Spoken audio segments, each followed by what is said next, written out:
Bueno, hoy hemos desbloqueado una nueva emoción, la bondad, y hoy quiero compartir con ustedes acerca de la bondad de Dios.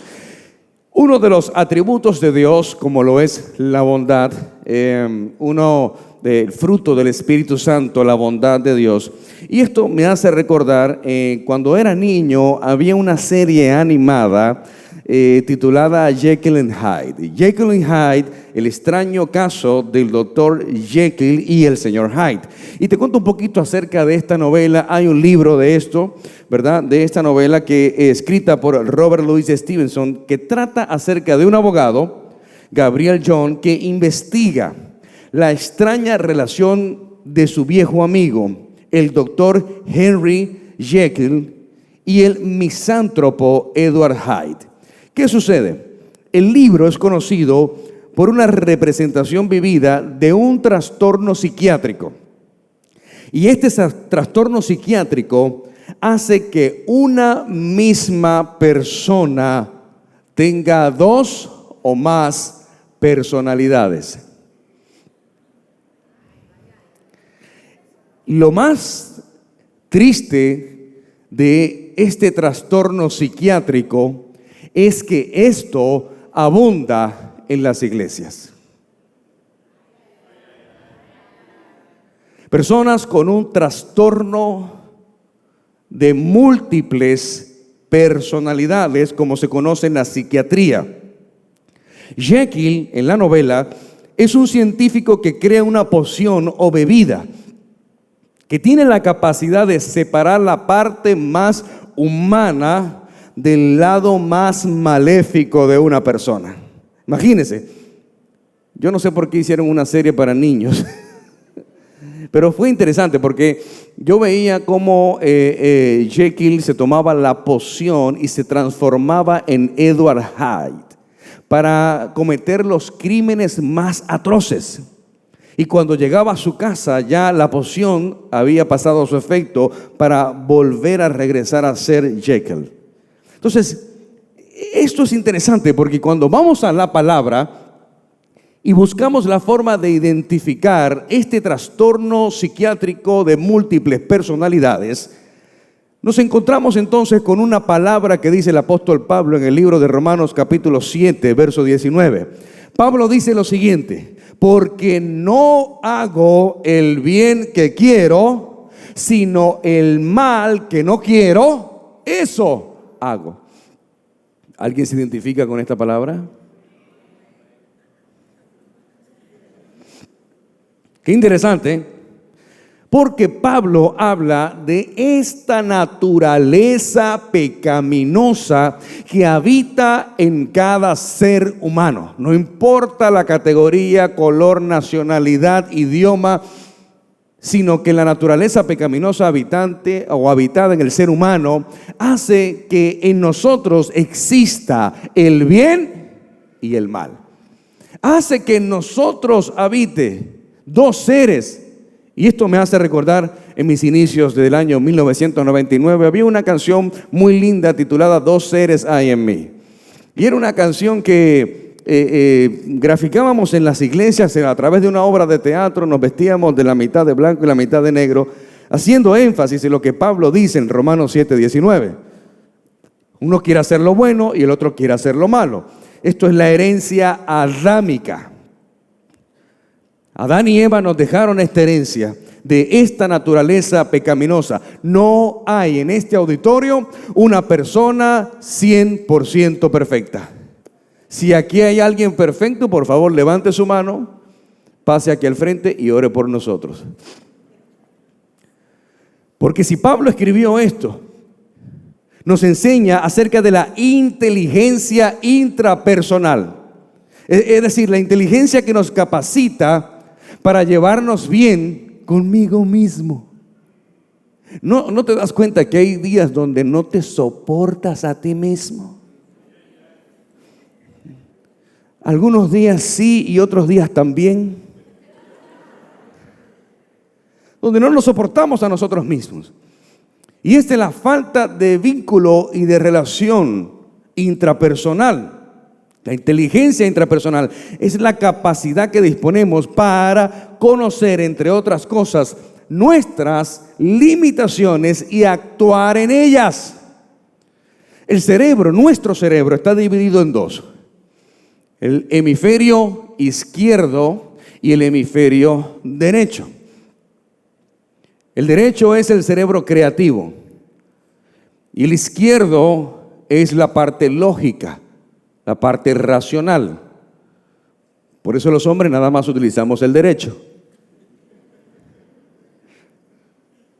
Fíjese en esto, científicamente comprobado, nuestro hemisferio izquierdo constantemente, de forma natural, trabaja para crear estrategias que no te permitan conocer quién verdaderamente tú eres.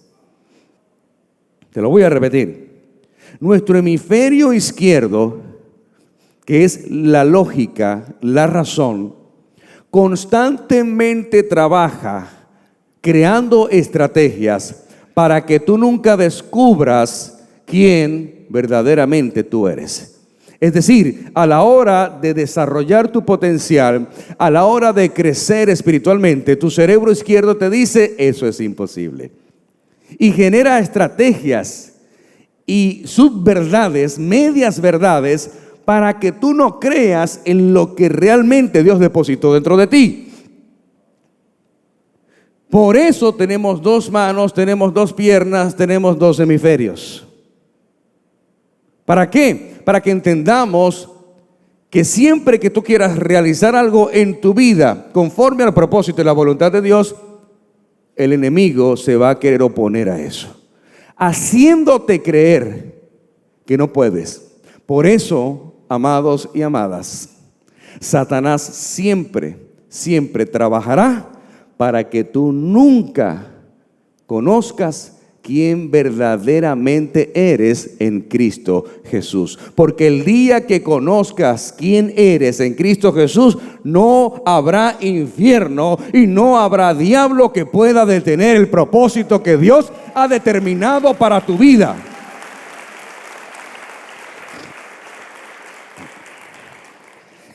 El problema para este tipo de personas que no están acostumbradas a mirar hacia adentro, porque, necesitamos tener una mirada interna de nosotros, de poder ver qué hay en nosotros. Yo hago un ejercicio que lo recomiendo mucho en consejería, en sesiones de coaching. Necesitas mirarte al espejo cada mañana y mirar aquellas cosas que tú necesitas cambiar. Hablarte a ti mismo. Esto parece cosa de locos, pero funciona. Hablarte a ti mismo y decirte: hey, fulano, fulana, necesitas cambiar. Hoy hay cosas que tienes que trabajar en ti. ¿Sabes por qué? Porque podemos encontrar en un segundo los errores de los demás. Pero nos puede tomar toda una vida encontrar nuestros propios errores. Por eso la palabra es tan perfecta cuando dice: no mires la paja en el ojo de tu hermano cuando tienes una viga en el tuyo. Y la gente vive caminando por ahí señalando los errores de toda la gente sin darse cuenta que cuando tú señalas con un dedo, tienes 3 dedos que te señalan a ti. Algunos tienen una viga, otros tienen un palo de escoba. Pero he ahí la diferencia entre aprender a tener una mirada interior, para que Pablo pudiera llegar a la conclusión de que lo bueno que él quiere hacer no hace y que termina haciendo lo malo que no quiere, es a través de una mirada interior donde el Espíritu Santo te va a mostrar aquellas cosas que necesitas transformar en tu vida. Y de acuerdo con la mirada que hagas hacia adentro, hacia tu interior, el éxito estará más lejos o más cerca en tu vida. Va a depender mucho aquellas cosas que quieras alcanzar con esa mirada interior que necesitas hacer. Porque la manera en que te relacionas con otras personas y contigo mismo acercará las mejores oportunidades de la vida o las alejará. La Universidad de Harvard hizo una encuesta que para mí fue muy reveladora cuando años atrás la leí. La Universidad de Harvard, no la Biblia, la Universidad de Harvard, a través de una encuesta descubrieron que el 15% del éxito en una persona equivale a los conocimientos técnicos. Diga conmigo, conocimientos técnicos. Es decir, el título universitario que tienes colgado en la pared solamente aportará el 15% a tu éxito. ¿Cuántas personas no conocemos que estudiaron una carrera por muchos años y están ejerciendo cualquier otra cosa menos lo que estudiaron, menos para lo que se prepararon, y se consideran fracasados en la vida? Consideran que fue pérdida de tiempo lo que estudiaron. ¿Por qué? Porque solamente aporta a tu éxito un 15%. El otro 85% equivale a la manera como te relacionas con las personas de forma positiva. Imagínate, por eso hay personas que no teniendo el 15% en conocimientos técnicos, es decir, no estudiaron, pueden tener éxito en la vida aplicando ese 85%, es decir, desarrollando vínculos y relaciones de forma positiva. Ahora, si mezclamos el 85% con el otro 15%, es decir, me preparé, pero al mismo tiempo aprendo a conectar, aprendo a vincularme de la forma correcta, aprendo a relacionarme de la forma adecuada, tendré el 100% del éxito en mi vida. ¿Cuántos pueden decir un amén a eso? Si le va a aplaudir, apláudale al Señor.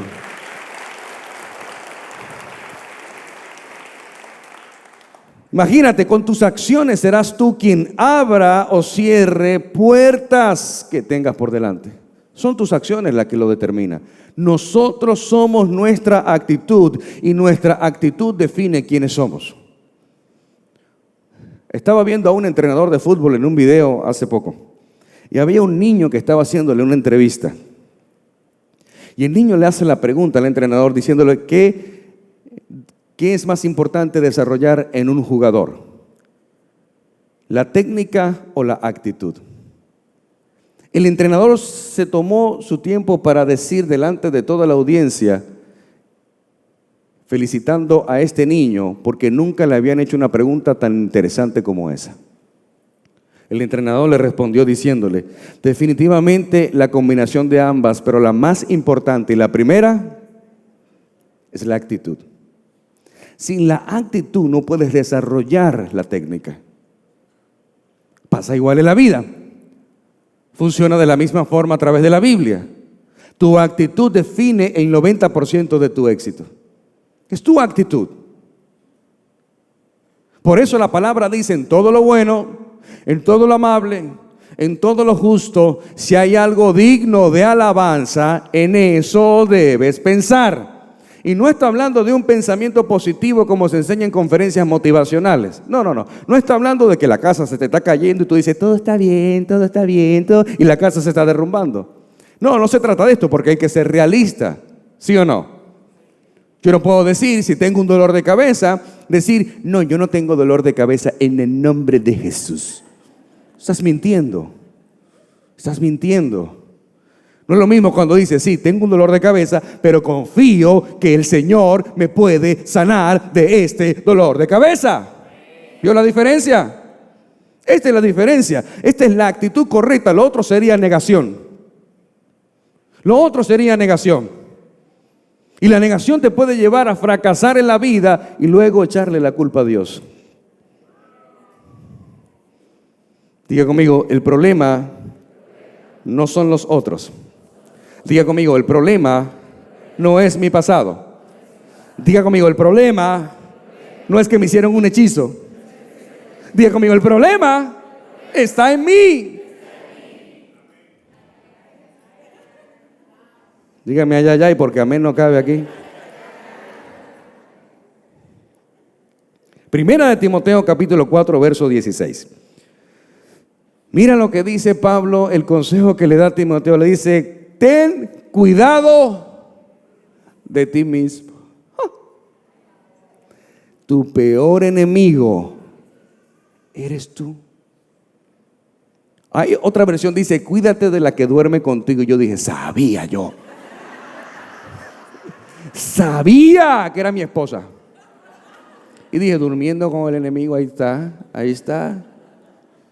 Pero cuando estudié, por eso hay que estudiar la Biblia. Cuando estudié a profundidad las Escrituras, me descubrí que decía, cuídate de la que duerme contigo. La carne. La carne. La carne representa los deseos pecaminosos de todos nosotros. La carne representa los pensamientos más oscuros. El pecado es representado por la carne. Por eso, aunque somos seres espirituales, todavía estamos viviendo en esta carne que nos trata de someter al pecado. Por eso necesitamos alimentar más el espíritu para poder someter la carne. Y es una lucha constante del día a día. Por eso Pablo escribe lo que escribe y dice, no pretendo haberlo alcanzado todo. Pablo lideraba desde la vulnerabilidad. Es el modelo de liderazgo que yo empleo en mi vida. Porque me gusta más hablar de los errores de mi vida, no como algo que me domina en el presente, sino como algo que me dominó en el pasado. Porque yo no soy perfecto, aunque sea pastor. Sé que parezco, pero no. Era una broma. Pero no soy perfecto. Al contrario, puedo tener más defectos que cada uno de ustedes. Pero ¿qué hago yo? Someto la carne. Queriendo hacer lo bueno, no lo hago, dijo Pablo. Pero en el libro de Efesios, capítulo 4, verso 31 y 32, quiero presentarte el mismo texto bíblico en tres diferentes traducciones, es decir, en tres diferentes versiones. Y notemos la definición de una palabra específica en cada uno de estos tres textos.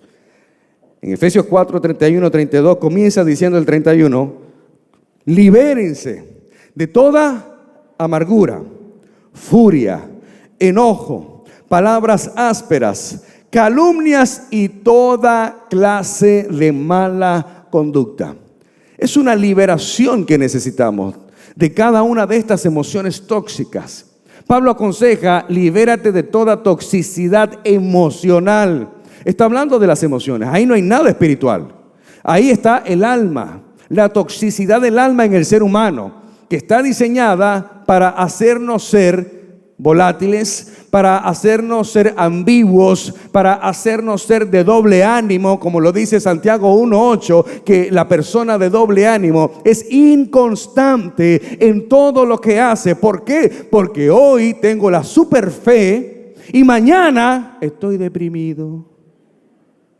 Entonces, esa montaña rusa de emociones hacen que no seas firme en tus decisiones. Por eso el carácter de Cristo está por encima de cualquier emoción. Y cuando yo hablo de la bondad, quiero utilizar la bondad como esa ancla que me mantiene a tierra firme y que me hace ser bondadoso porque Dios habita en mí. La bondad de Dios en ti determina cuánto de Dios hay en ti.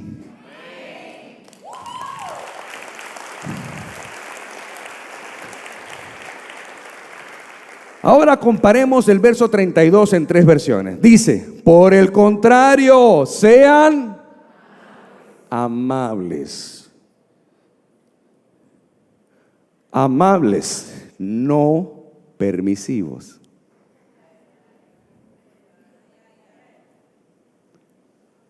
Amables unos con otros, sean de buen corazón y perdónense unos a otros, tal como Dios los ha perdonado a ustedes por medio de Cristo Jesús.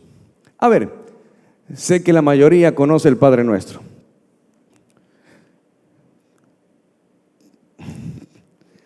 Lo que pasa es que en la vieja administración nos aprendimos el Padre Nuestro, pero no lo entendimos nunca.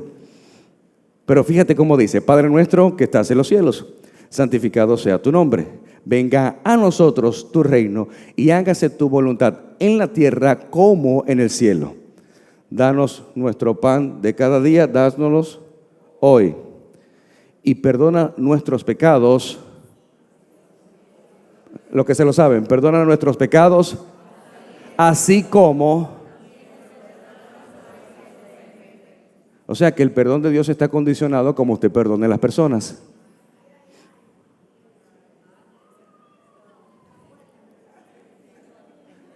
Perdona mis pecados, así como yo perdono a los que me ofenden. Yo no sé por qué Dios no me perdona.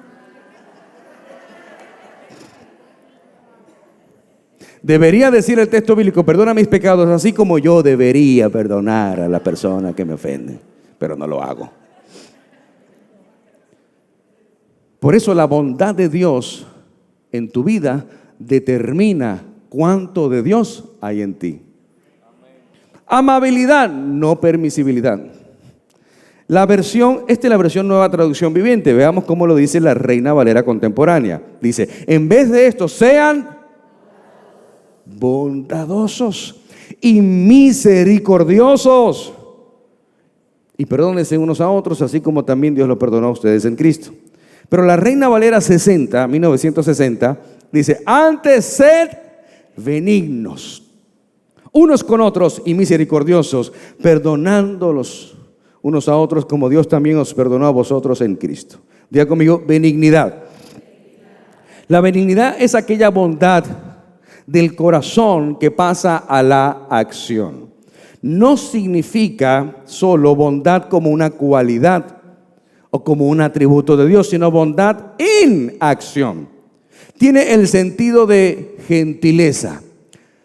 Y en verdad, buscando definiciones de benignidad y bondad, me encontré con diferentes traducciones, porque una habla de la actitud del corazón, mientras que la otra tiene que ver con las acciones. En este caso, las dos deben ir juntas. El deseo de mi corazón en ser bondadoso debe ir acompañado de la acción para llevar a cabo esa bondad. Imagínense, no es ser bueno, es ser bondadoso. Hay una gran diferencia. Porque a Jesús se le acercó alguien y le dijo, maestro bueno. Y Jesús le responde en Marcos 10:18, ¿por qué me llamas bueno? Respondió Jesús, solo Dios es verdaderamente bueno. Solo Dios es verdaderamente bueno. Jesús le dice, ¿por qué me llamas bueno? Esto determina algo muy interesante. Y es que Jesús era 100% Dios y era 100% hombre. Lo que determina es que Jesús no podía decir yo soy bueno, porque Jesús había habitado o estaba habitando en un cuerpo mortal. Por lo tanto, Él no podía decir yo soy bueno, porque no era bueno. Y dijo, verdaderamente, el único bueno, verdaderamente bueno es Dios. ¿Cómo Jesús, siendo Dios, no dijo que Él era bueno? Porque había en Él un cuerpo mortal, donde sabía que Él, siendo 100% hombre, 100% humano, al mismo tiempo que siendo 100% Dios, tuvo las mismas necesidades que tú y yo tenemos. Tuvo las mismas tentaciones que tú y yo tenemos.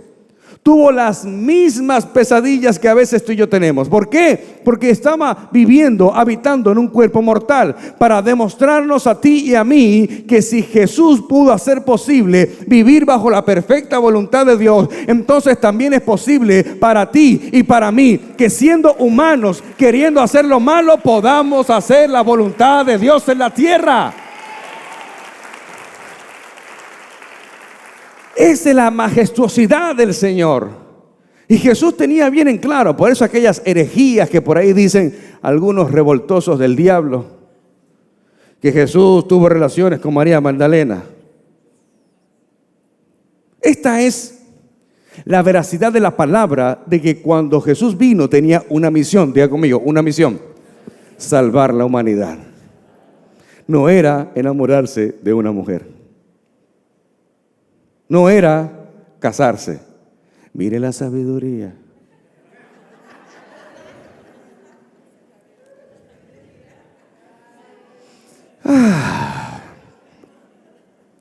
Era una misión, claro, la misión de Jesús no es la mía. Por eso yo sí me casé. Porque ya Él salvó la humanidad, ya no necesitamos salvar la humanidad. Ya Él fue a la cruz. Entonces, es interesante entender esto porque hay cosas que a Dios le incomoda, le molesta. A Jesús y a Dios le molestan las máscaras. Y quiero presentarte algunas de las máscaras que son, número 1, máscara de poder. La Biblia enseña que donde abunda el pecado, sobreabunda la gracia.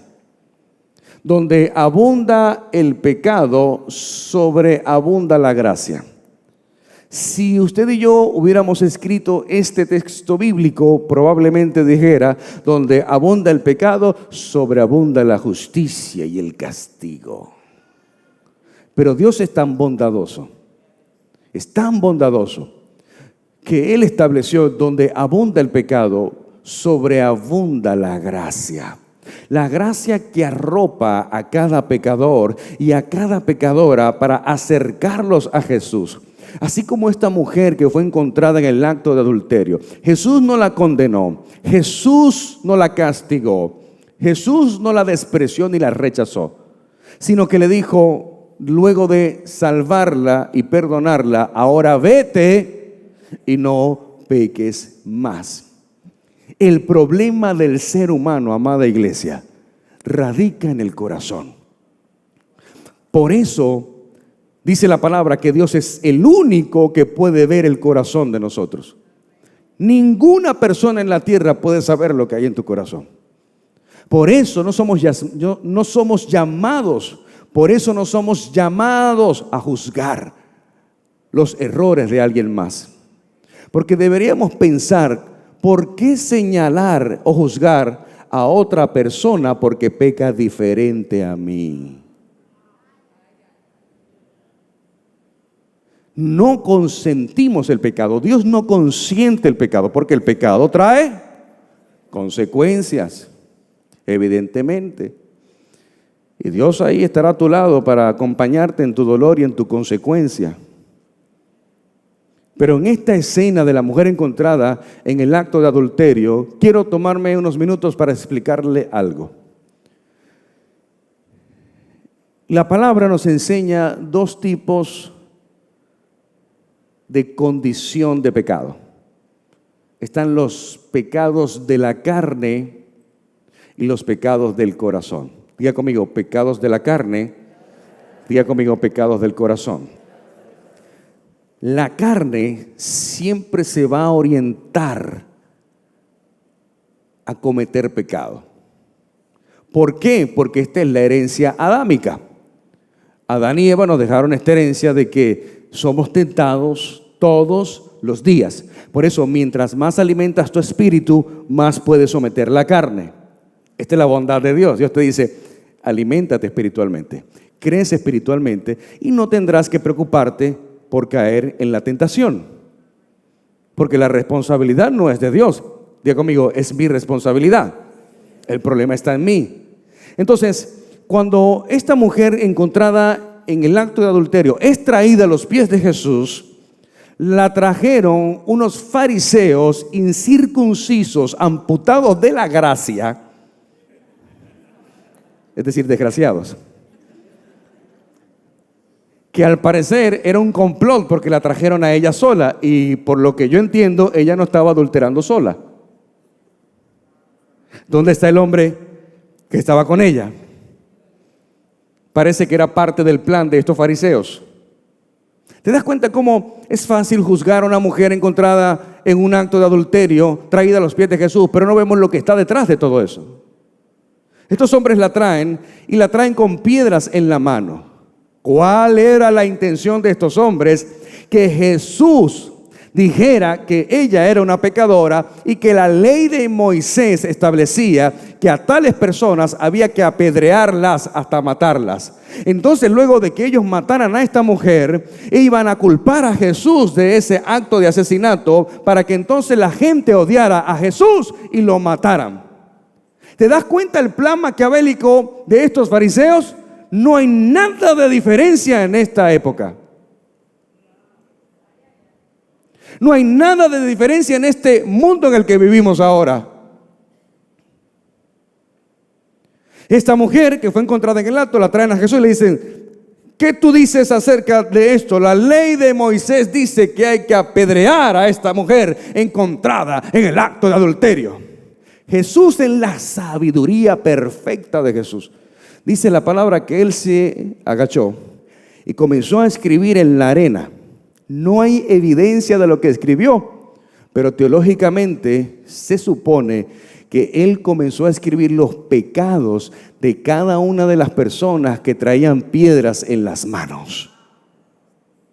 Y luego que escribió, miraba a uno, escribía, miraba a otro, escribía. Yo sé lo que hiciste anoche.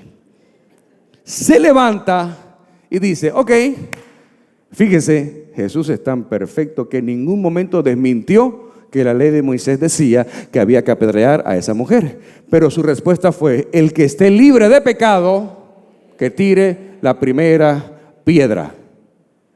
Y dice la escritura que volvió y se agachó a seguir escribiendo. Parece que le faltaron algunos pecados que se acordaron allí. Se acordó allí y dijo: me faltó este. Y siguió escribiendo. Dice la escritura que del mayor al menor comenzaron a soltar las piedras y se fueron. ¿Qué hizo Jesús? Defendió a la mujer, no su pecado. Defendió a la mujer. Le proveyó un lugar seguro de protección. Se fueron los de las piedras y le preguntó a la mujer: ¿dónde están los que te acusan? Y me dice: no hay ninguno, mi Señor. Pues si ellos no te acusan, yo tampoco te acuso. ¿Por qué Jesús dice: si ellos no te acusan, yo no te acuso? Porque los autorizados para acusar el pecado eran los fariseos. Si ellos no te acusan, yo tampoco te acuso. Ahora tus pecados te son perdonados, pero vete, no lo vuelvas a hacer, no sea que te ocurra algo peor. Entonces, hagamos una tipificación de la condición del ser humano. Esta mujer tenía una debilidad, diga conmigo, una debilidad. Cuando tú le entregas tu debilidad a Dios, Él es tan bondadoso contigo que Él se hace fuerte en tu debilidad.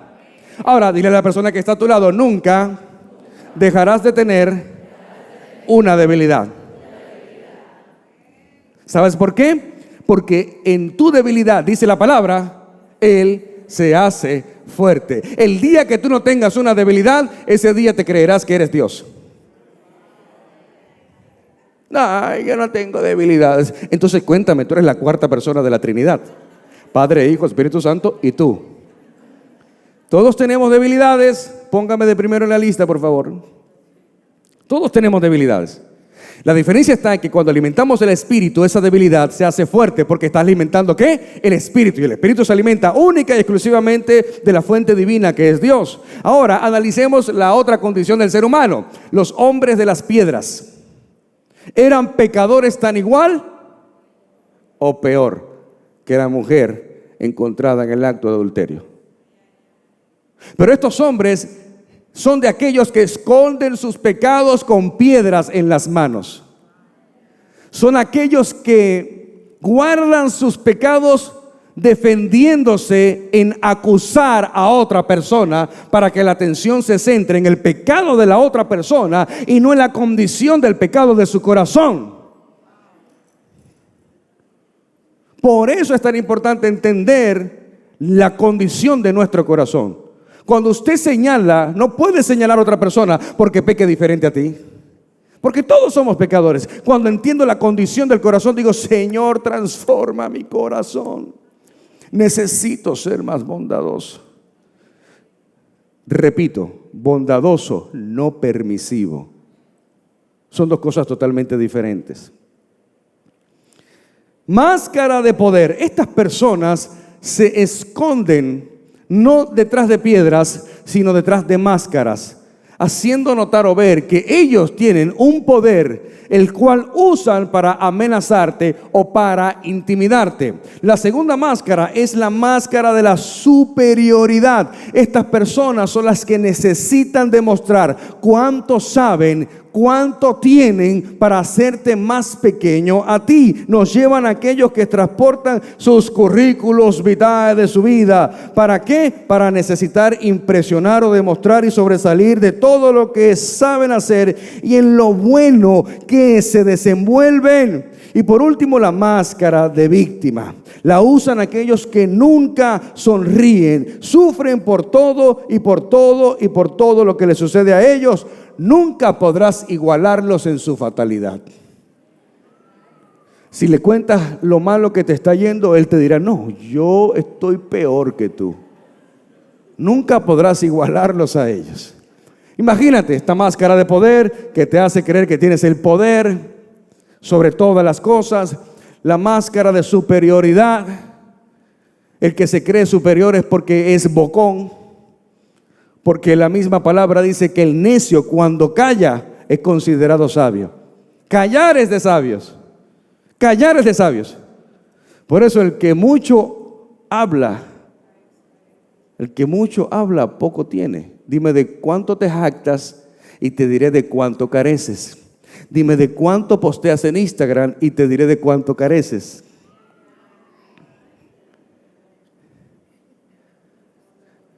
Porque nos gusta impresionar, nos gusta demostrar, y esa es la señal de la poca bondad de Dios que hay en nuestras vidas.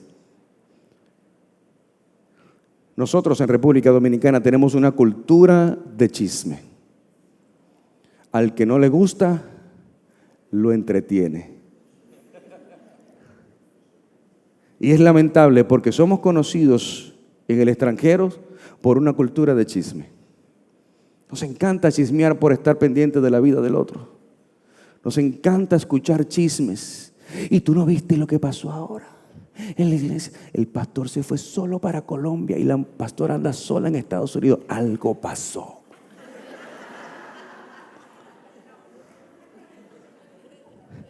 Te voy a dar una tarjeta de crédito para que te compres una vida y la vivas.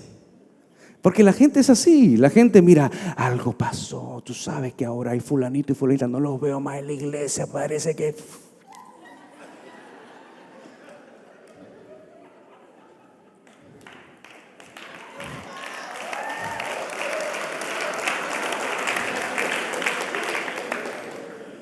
Usted no sabe lo que hay detrás de todo eso. Así que ocúpese de lo suyo. Deje de estar buscándole las 5 patas al gato. Mire, hace unos años atrás vivíamos aquí casi al lado de la iglesia, al otro lado de la avenida. Y recuerdo ese día la pastora y yo teníamos un solo servicio cuando salimos rápido, estábamos tarde. Y no sé por qué ese día ella no se puso el anillo de bodas y yo tampoco. Y no estábamos peleados, pudiera haberlo justificado, estábamos enojados y ese día no me lo puse. Y ese día, una freca atrevía, imprudente, amputada de la gracia, se le acercó a la pastora para decirle: pastora, ¿todo bien? A mí me da un pique santo cuando alguien nos pregunta: ¿todo bien? Y abre los ojos así como que estoy muy preocupado. Y le digo: sí, me imagino que tú podrás hacer algo mejor que Dios. ¿Todo bien, pastor? Y ella le dice, usted sabe, la pastora: sí. ¿Por qué? Pastora, es que usted no se puso el anillo. Y vi que el pastor tampoco lo tiene. ¿Todo bien?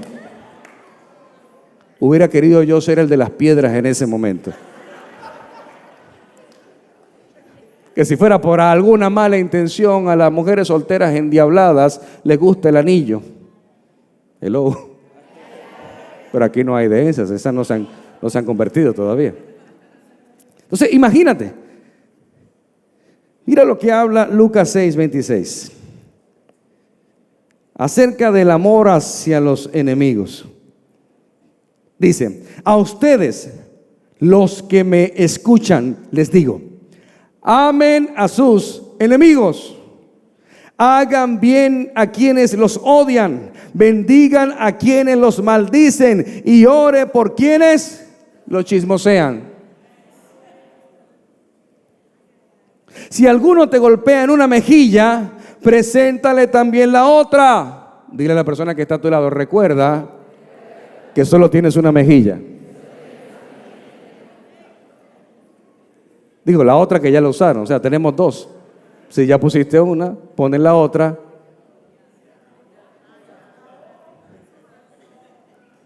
Porque amar se ama con límites. Vuelvo y repito, bondadoso, no permisivo. Si alguien te quita la capa, deja que se lleven también la túnica. A todo el que te pida, dale. Abro paréntesis. Sí, porque hay que explicar esta parte. ¿Verdad que sí? Hay que explicarlo. A todo el que te pida, dale. Dame tu carro, dame tu casa, dame $1,000,000 qué sé yo, no sé. O sea, no, espérate. Si en tu capacidad estar en ser bondadoso con alguien, pues hazlo. La Biblia dice que pudiendo hacer lo bueno y no lo haces, te es contado como pecado. Pero es siempre y cuando dependa de ti. Amén. Siempre y cuando dependa de ti. Ahora, yo no puedo consentir y Dios no lo hace. Si Dios no lo hace, yo no puedo hacerlo. Dios es la bondad. Él es la bondad. Y Dios, siendo bondadoso, no consiente el pecado de una persona. ¿Por qué yo tengo que hacerlo? O no consiente la condición de malicia en alguien. Mira, aquí venía gente. Me recuerdo un día que vino uno, porque aquí venía la gente a pedir dinero. Y vino uno, pastor, mire, usted sabe que yo siempre en la oficina me llamaba, pastor, hay una persona allá afuera que lo busque. Yo, ¿quién será? Y salía yo, eran los inicios. Y salía y me decía, pastor, mire, usted sabe que yo no tengo dónde cocinar. Y yo decía, bueno, no tiene que comer. Yo le traje aquí una cotización de Plaza Lama, de una estufa, con cotización y todo, moderno. Y yo, bárbaro. Hubo uno que había empeñado su pasaporte. Y me dijo, pastor, necesito que me des $5,000 porque tengo mi pasaporte empeñado. ¿Y quién soy yo para darte $5,000? Dime. Bueno, esto no es una iglesia. Precisamente, el Banco Popular queda en aquella esquina. Y eso que eres pastor, me dijo. Sí, pastor, no prestamista. Si quieres oración, puedo orar por ti. Y si Dios me indica que te bendiga con una ofrenda económica, pues lo hago sin ningún problema. Como Dios lo ha hecho con gente que nunca han tenido la necesidad de pedirme nada. Soy guiado por el Espíritu Santo y esa persona se impacta en el Señor diciendo, yo estaba orando por esto y el Señor tocó su corazón y vino a darme esto por lo que estaba orando. Pero hay gente que quieren que le des y no oran. Aclarado. Mira, no vayas saliendo de la iglesia y pastor, préstame $5,000. Porque la Biblia dice que el que te pida hay que darle. No. Y a quien se lleve lo que es tuyo, pues no le pidas que te lo devuelva. Mire, una vez me robaron un celular, estaba yo en la parada de un autobús y vino un ladrón a robarme el celular. Y yo, pues evidentemente no forcejeé, se lo dije, aquí está tu celular. Y cuando ese atende le digo, voy a orar por ti porque yo soy cristiano. ¿Y sabe lo que me dijo? Amén. Y se fue. Era un ladrón cristiano. Me dijo amén.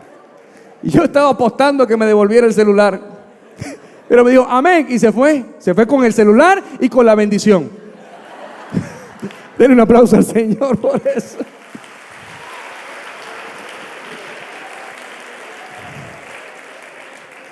Ahora, miren lo que dice Mateo 5:46.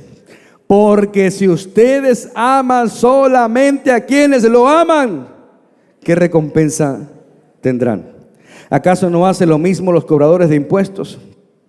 Imagínese, es fácil amar al que te ama. Difícil es amar a los que te odian. He tenido casos, miles de casos de personas enemistadas dentro de la iglesia donde una persona no saluda a la otra y hay esa rivalidad, esa inmadurez, esa falta de conocimiento bíblico, falta de espiritualidad. Ahí se ve que está más alimentado allí, el espíritu o la carne.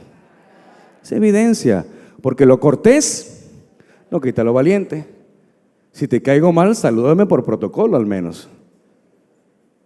Eso no quita nada. Y en una ocasión vino una persona, señor pastor, ¿qué hago? Si me consigo esta persona que no me saluda y vamos a la misma iglesia. Y le digo, bueno, te hago una pregunta. Entre el ofendido y el ofensor, ¿quién debería pedir perdón? Ella dijo, pues el que ofendió, porque él ofendió y como ofendió tiene que pedir perdón. Él le dijo, no. El ofendido, tampoco. Pastor, ¿y entonces cuál? El más maduro. Puede ser el ofendido, como puede ser el ofensor. Solamente el más maduro. Ahora, ¿por qué digo constantemente bondadoso mas no permisivo? Porque cuando tú vas y buscas la reconciliación, cuando tú vas y procuras el perdón, tú te liberas de una cárcel llamada la falta de perdón. Probablemente la otra persona no cambie, probablemente siga con la misma actitud, pero ya no depende de ti porque tú hiciste lo que te correspondía hacer. Dice la palabra, deja allí tu ofrenda, ve y reconcíliate con tu hermano. Y la Biblia es clara cuando dice que procuremos, busquemos la paz, siempre y cuando dependa de ti. Si la paz no depende ya de ti y hay guerra, pues ya no depende de ti y no hay nada que hacer. La otra persona rendirá cuentas a Dios. Pero la bondad conlleva límites. Soy bondadoso contigo. Es más, he tenido líderes que he tenido que desvincular del ministerio por amor a ellos y por amor a las ovejas. Porque tienen a Jekyll y Hyde dentro. En la iglesia son cariñositos, pero fuera de la iglesia son demonios chiquiticos. Entonces, ¿sabes qué? Mira, tú tienes que trabajar en eso. Como no lo reconoces y no lo aceptas de tu pastor, pues tengo que retirarte de una posición de liderazgo para que trabajes en ti y para proteger el rebaño. El pastor no es nada bondadoso, porque si fuera bondadoso, me dejara servir. Sí, claro. Y por eso el diablo no está en el cielo. Porque te amo, te tengo que sentar. Yo amo a mis hijos. Soy bondadoso como no se imagina con mis hijos. Pero le tengo que poner límites. Y probablemente en algunos límites yo no tenga la razón, pero lamentablemente para ellos la autoridad ahí soy yo. Y yo le rendiré cuentas a Dios y Dios me alará la oreja a mí. No se preocupe por lo que la autoridad no esté haciendo bien, ore por la autoridad. Si no cree que la autoridad lo está haciendo bien, come on, venga y hágalo usted. Y vea la carga tan pesada donde necesitamos la bondad de Dios en nosotros. Yo no soy Dios, ni pretendo serlo, pero sí anhelo tener su bondad en mi vida, su bondad y su misericordia. Si le va a aplaudir, apláudale al Señor.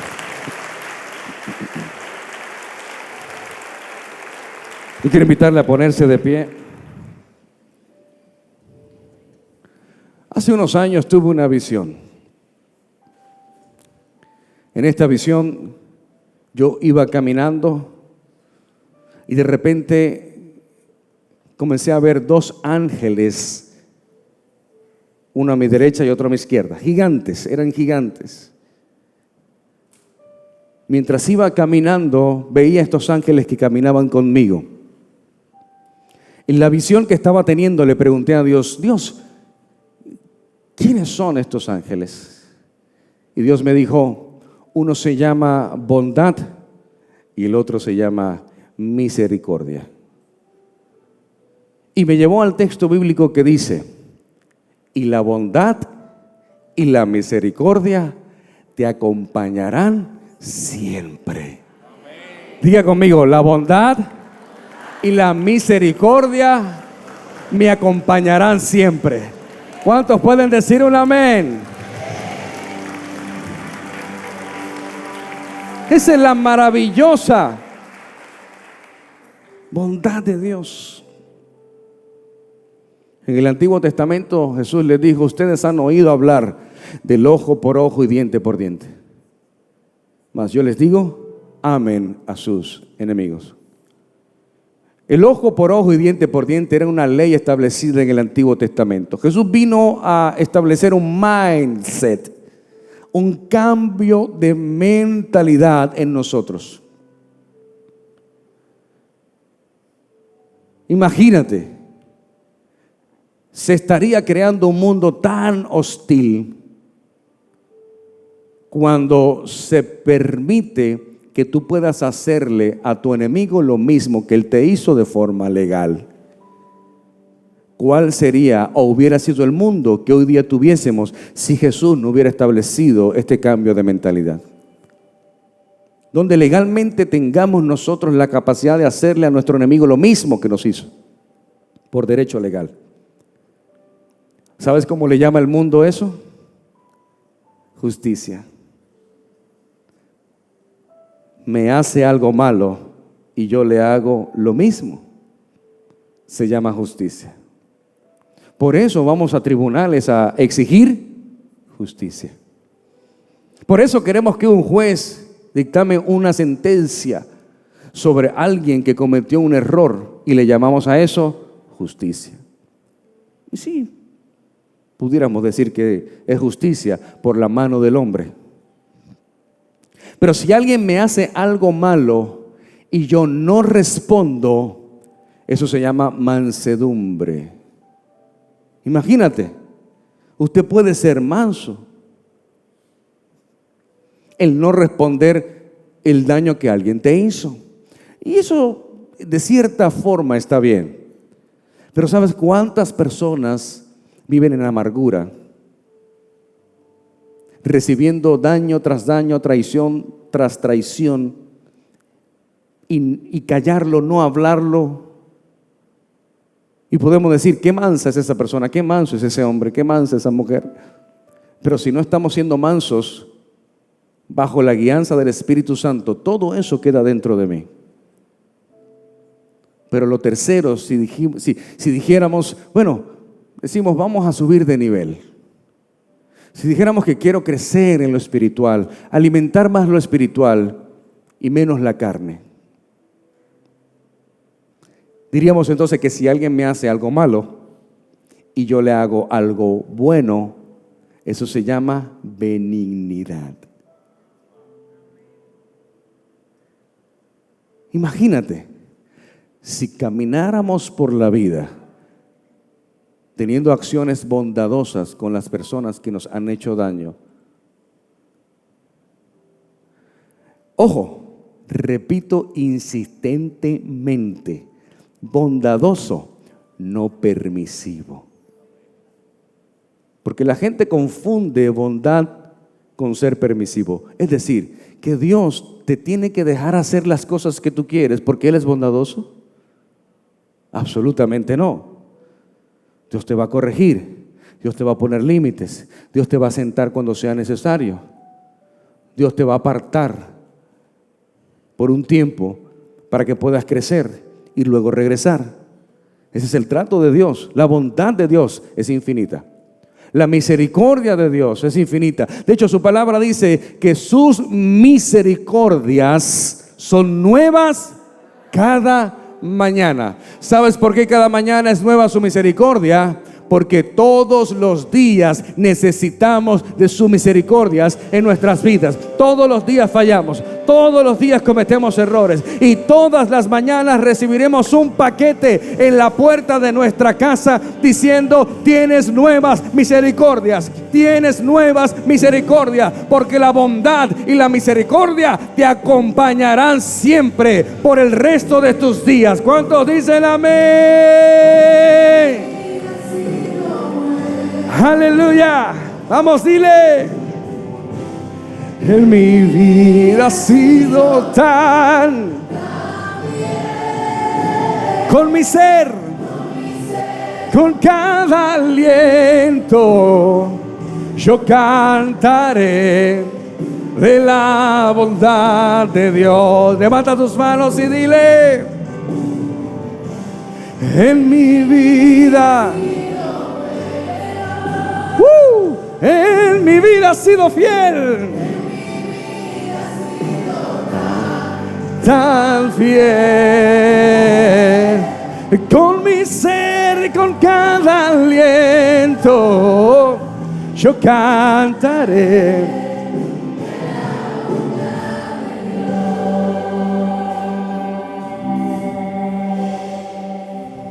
Quiero que te lleves 3 cosas en esta mañana. Número 1, sé vulnerable. No tengas vergüenza de lo que has vivido.